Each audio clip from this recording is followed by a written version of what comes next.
Go. Good morning. I'm Judy, and today I'd like to tell you a little bit about my healing journey and how I ended up here.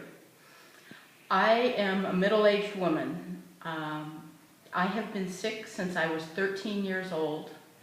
I only got an accurate diagnosis and appropriate treatment for my illness 13 years ago. In the first 30 years of my illness, life was a struggle. I struggled going to school. I struggled putting myself through college. I struggled going to work. My vacations were spent in bed. I went to work and school in agonizing pain, thinking I was stupid because my memory was not there, thinking I was lazy because I was struggling so hard. I was so sick in high school I couldn't even brush my hair. I would wear bandanas over my hair to go to school because I was too weak to brush my hair. But I just kept going.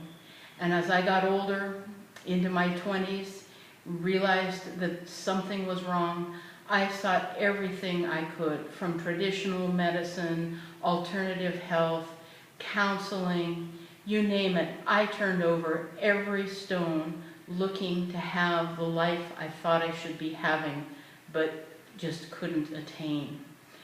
I stayed strong through it all, and it was hard. It was hard. 13 years ago, I finally got an accurate diagnosis of chronic Lyme, ehrlichiosis, babesia, and Bartonella.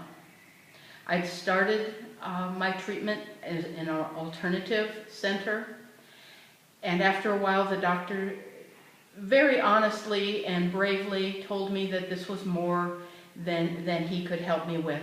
He helped me find one of the top Lyme doctors in the country.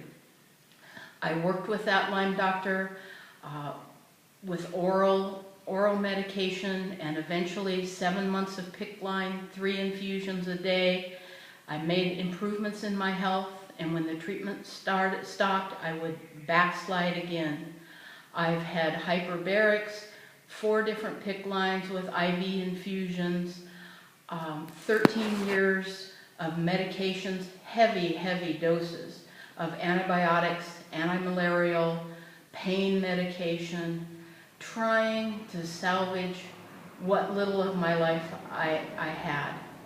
And through that, I want to say that even though I had my dark days, I kept my faith and I did my best to have a positive attitude.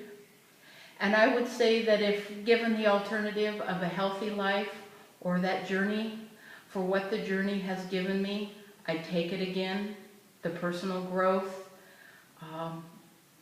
the quality of relationships that I have because of the challenges I've had. But about 3 months ago, I was in a really bad spot. And I knew that I had reached a crossroads. I either needed to change my life and get well, or accept that I was a disabled person who was going to be dependent on her mother and her youngest brother for the rest of her life. And that's when I decided to come here to Yucatan Health and learn how to take my healing into my hands. And I am so grateful for this opportunity and the new life that's opening up for me. And to Janet, my brother Bart, my mother, and the other people here who have been sharing my healing journey, for my new life and my new hope and all the changes that are in store. I know that there will be other bumps in the road, but I have the tools now to be well and to have the life that I have been struggling to have for 43 years. So anyone out there who feels hopeless, helpless, lost, give your health one more chance. You've got to be willing to give it 100%.